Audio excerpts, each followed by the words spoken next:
Customer lifecycle. My name is Timo Kohlberg. I'm a product lead here in EMEA for Adobe Campaign, and I'm very happy to have Julian Griessl with me on stage.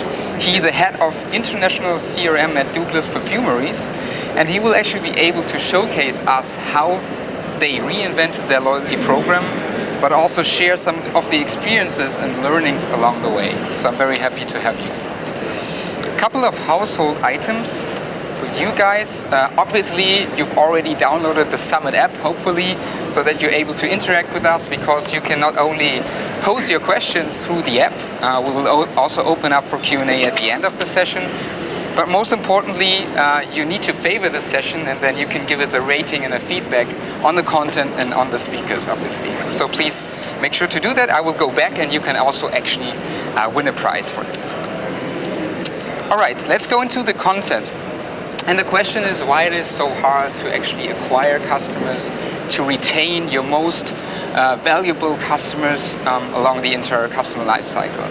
Clearly, digital has disrupted the retail industry as one of the first industries, and it's transforming how retailers compete, how they distribute products and services, but also how they engage with their customers. And I have a recent example for you that I experienced using Amazon Fresh. So maybe you use Amazon Fresh or a different online retailer for groceries, and it's very easy to actually just put in your products into the basket that you want, into your shopping basket, then define on the right time for you. Maybe I want to have that delivery already tomorrow. You can define the time of the delivery, a time window, and you get notified 50 minutes before the driver is actually there. So it's pretty easy, and it changes the way, digital changes the way how we interact with these shopping brands, even in the grocery space. And taking a look also at the consumers, at the shoppers itself, it gets very clear that the product and the price is pretty comparable. It's transparent through the website and through digital. So shoppers value convenience. Convenience is a key differentiator for brands when we look at Amazon again, for example. And then also consumers today, they want authentic experiences, and they want experiences at every turn that are not just marketing communications, but really bring valuable insights into their experiences. And lastly, we're as retailers operating in a global environment, in a global competition. So also we need to do all of the other things right. So for example, looking at the margin pressure that we have, and also have that operational excellence. So these are some of the challenges that retailers and e-commerce companies are facing. So what is the opportunity that we have as a marketer to actually interact with them and to deliver these experiences? So two studies here. One study we did recently with the Goldsmiths University here in London. And a key figure here is that window of opportunity where we can inspire our consumers, our shoppers. We can deliver them with relevant information and motivate them to actually do the purchase. And actually, this is a figure for Europe. So at least 40% in some of the regions like Germany and UK, even more, of the shoppers, of the consumers, they research 1 week before they actually buy that product. So that for us as a marketer is a window of opportunity. We can influence them, motivate them, inspire them to buy a specific product, or maybe to even buy more. And the second figure I want to highlight is the rise of the omni-shopper. So omni-channel marketing is a big buzzword for sure, but it's already reality in retail, because 75% of all consumers, of all customers, either start their journey online and then convert offline in the store, buy offline, or the other way around. So these two figures actually showcase that there's opportunities for us to interact with customers, inspire them, but also a need and a challenge to actually bridge the gap between digital interactions and physical interactions. And when we do things right, it actually pays off. We've seen already some figures today on main stage from Forrester about experiences, and I would like to focus here on the in-store experience. So when we drive digital campaigns that are relevant and personalized, more than 50% of the in-store sales can actually influence by that digital campaign. And more importantly, it also drives revenue. So when digital campaigns are done right, then we're able to also increase the revenue in the store that is not just influenced, but directly impacted by digital communications. To do that, we need to do things differently. So the setup really changes of how we do marketing, communications, and loyalty. As you can see here, that is the classical approach that most of the retailers and e-commerce companies have. They're pushing out promotions, they're pushing out campaigns, hoping that they are relevant for the consumer. Everything is still very transaction-based, so it's all about converting someone into a first-time customer and buying into their product, and convincing about this is the right product or right campaign for you. So immediate lift is very important. If we want to adapt to the new rules in digital, we need to do things differently. We talked about experience today on main stage already, but as a retailer, we also not just focus on the product or on the price anymore. It's also the added service that we can add to our portfolio to be more relevant to a consumer and maybe also stand out in a competition. I talked about authenticity. So being authentic not just means sending out a more authentic communications or marketing. Sometimes it may not even be a marketing message, but just informing someone that maybe the product they bought last week, there is an additional information service available, maybe a handbook for a product that they can use. So it's not always about just marketing messaging. And the hardest part, I think, and I hear that from a lot of our retail customers, is to move away from that focus on the immediate lift and from the transaction-based approaches to a lifetime value approach. So really looking at the customer and seeing how can I bring value across different touch points, different phases in a customer journey, but also along a longer period of time. And then, last but not least, focus on the return on investment. So really measure what's working in which channel, which are the campaigns and touch points that actually bring value to a customer, but also to the business. So this is the approach for most of the retailers today. Most of them are still in the first phase here, like transitioning into the experience business. And today we have a customer with Douglas here on stage that already went through that transitional process, reinventing their loyalty program. So what Julian will share is actually how they implemented a more data-driven approach with an integrated customer profile, how they merged it with the content, but then also how they orchestrated that across physical interactions, but also digital interactions. So with that, I want to bring Julian back on stage to showcase us what's possible.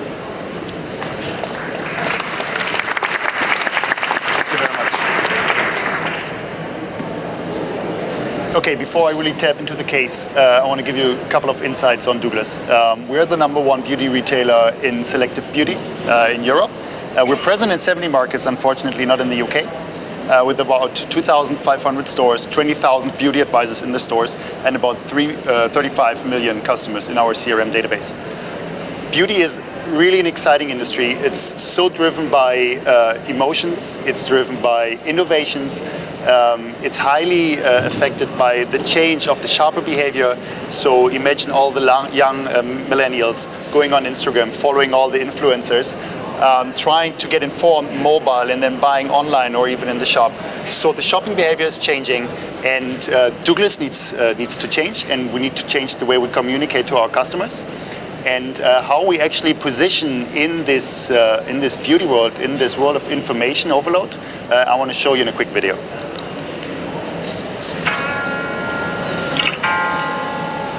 Hi. I'm just gonna stand with my back hanging off my left arm. I'm just gonna walk home kicking stones at parked cars. Just so I can adore you. Oh, the entire street out of town just so I can belong with you. Now when you're ready, my head's getting heavy, pressed against your arm.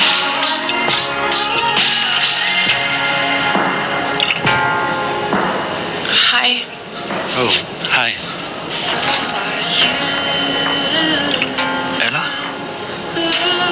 to meet you. Papa. I get drunk off and sip just so I can adore you. Just to adore you. I adore you. So we believe that women are most beautiful when they're confident. And they can only be confident if they have found their personal way of beauty. And that's different from women to women. It's different from occasion to occasion. So obviously, it's not a party occasion where she's going. It's an occasion where she's meeting her father the first time. So it's a very emotional situation. And she changes the way she wants to look. And that's exactly the situation we have. So we need to advise all of our customers with the right products, for the right personality, for the right situation. So there's a very, very high need for individualization of our communication and for our recommendations. So I want to talk about how we rethought the way we structure our loyalty program. I want to talk about how we actually use content at Douglas and tailor that content to our customers based on data. I want to talk about how we deliver this content in an omni-channel approach consistently to the customers. And as if we've gone 2 years through this process, I want to also draw some learnings and share them with you. So the heart of our CRM program is the Douglas Beauty Card. And the Douglas Beauty Card used to be a program that was kind of old-fashioned in the way we enroll customers. You have these long paper forms, you ask a lot of data, physical address, name, sometimes even payment data, birthday, permissions, you got to check it, then you got to sign up. So it takes quite some time to actually enroll a customer, and it's inconvenient. And so we wanted to rethink this because we actually said, it's not that we just want to get loyalty from the CRM program, we actually want to get the data from the program. And when we get the data, we can create the loyalty through good communication based on the data we have with the customers. So as I mentioned, we are present in 70 markets. 60 markets in Europe have the Douglas Beauty Card. That's about 35 million customers on our platform. But the challenge is that every program in every market is a little bit different as we adhere to the local markets. So we took Germany first to actually create the case where we highly individualized communication. So I want to focus on Germany for now. And then we sat together with the entire team and thought, okay, how do we want to drive business for Douglas for the future? Is it selling through products? Is it selling through experiences? And obviously we all agreed that it's going through experiences. So we need to go beyond products. We need to actually spoil, educate, and inspire our customers through communication and create an emotional connection between the customer and Douglas. And the Douglas Beauty Card is the tool we use for it. We're coming from a program where we're rewarding the best customers. So if you shop a lot, you get the next promotion because it's very easy to activate an active customer. And we were highly promotion driven. So a lot of products being presented, a lot of promotions being presented, a lot of communications through a print channel actually, because it works fantastic. It has a fantastic ROI in Germany, but it's also very costly. If you send and print a lot of magazines, if you send and print a lot of postcards. But our customers today, they are everywhere. They're not just at a physical address. They are on the move, they are online. So we needed the way we do this. And we were very channel driven. So we're pushing a lot of communication from the stores to the customers to get the customers into the stores. We're pushing a lot of communication, online newsletters to get customers to buy online. But there was no interlink between these channels or all the other channels. So we needed to change this. And we said, okay, we got to get the program to gather the data. We want to go beyond products, we want to inspire the customer. We want to be omni-channel and we want to be customer-centric. And here really taps in what Brad said this morning. It's the unified profile of a customer which we actually were able to create.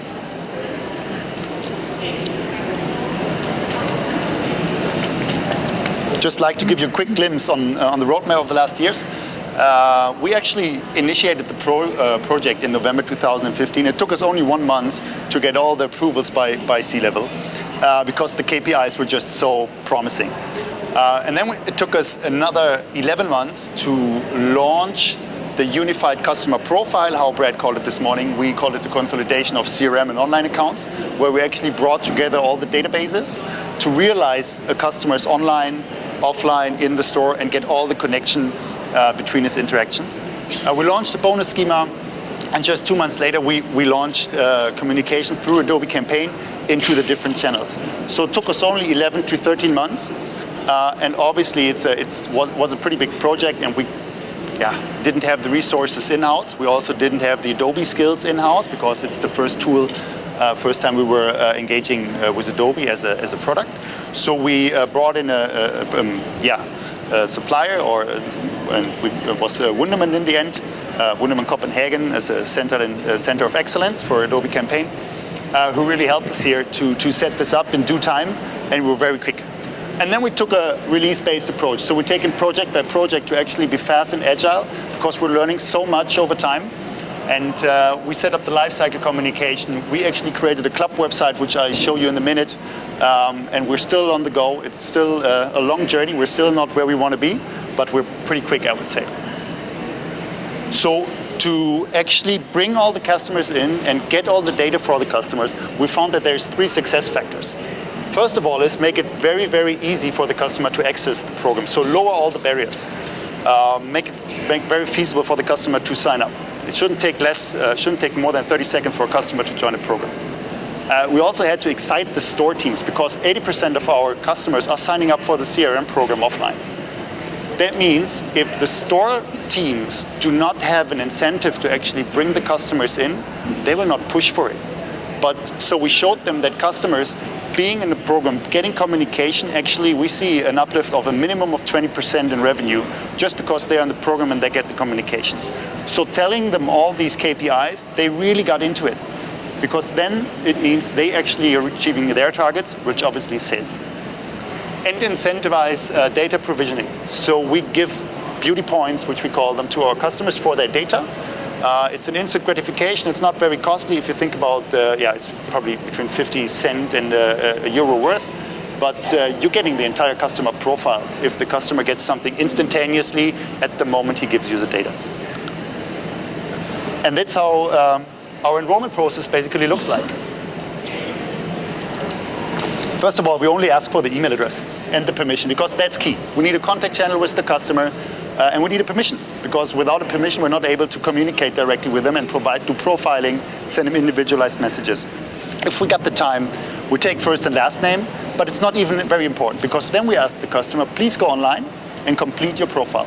So he goes online, he gives us his name and last name, if he didn't do it already. He then gives us his physical address, birth date, favorite stores, so we can send him events for his local store, and he gives us his interests, brands, and categories he likes to read about. The reason we ask for it is, in the beginning you might have one purchase of a customer. That's not a lot of data which you can use for customer profiling and personalized communication. So we actually ask him, what categories do you like? Do you like fragrance? Do you like makeup? Do you like professional beauty tools? What brands do you like? Chanel, Dior, Biotherm? What is it that you want to read about? So that gives us a pretty good profile. And then over time, we can enrich this profile with transactional data from purchases offline and online, mobile, and also from email opens and clicks. So moving along this enrollment process, we're actually getting a pretty good and complete profile for the customer. So you get all the master data. Christina here is female. She gave us the permission in email. We know that she opens a lot of newsletters, so obviously she likes to be approached digitally. We know that she likes to read newsletters at 10 a.m. It's her routine. That's when she does a coffee break, looks into our private email postal. So then you want to be on top of all the emails, because how many emails do people today get? Like 150 a day. So you want to be on top at the moment when the customer actually reads his emails. We know if she engages into the beauty points, so the program, if she redeems the points or not. So it's a good indicator for engagement of the customer with us. We also know what she buys from the transactions. We know what brand she buys and what she likes. And then we got all the information we need for an RFM segmentation. It's the number of purchases, if she's an omni-channel customer, what her average basket is, items per basket, or when she last did the purchase, which is super important if we're looking into a customer lifecycle communication.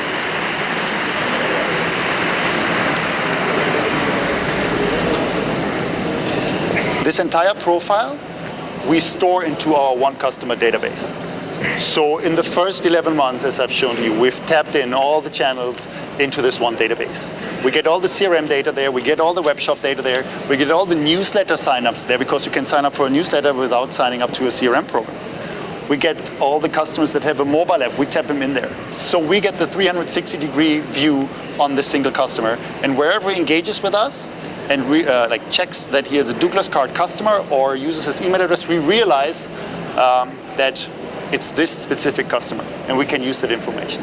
We enrich the profile with BI and data mining, scoring and so forth, and then we transfer or replicate the data we need for communication. That's the data we replicate to Campaign. And Campaign is then integrated also with the Experience Manager, which is the basis for our club website. And overall, within the last 80 months, we grew by 4 million customers in Germany. So from 3 to 7 million customers. That's 125%. And I'm very, very happy about the results, obviously, right? And very proud to be part of the team that actually did it. So we changed the program, and we got the data from the customer. We got additional data beyond just the transactions and just the names, so we also get the interests. And now we need to think about the content. How do we engage with the customer? What are we going to show him? And we believe that it's got to be more than just products and prices to create an experience. We're using two tools to communicate the content to our customers. We're using Adobe Campaign as an omni-channel execution platform, sending the communication to our customers, and we're using Experience Manager for our CRM Club website.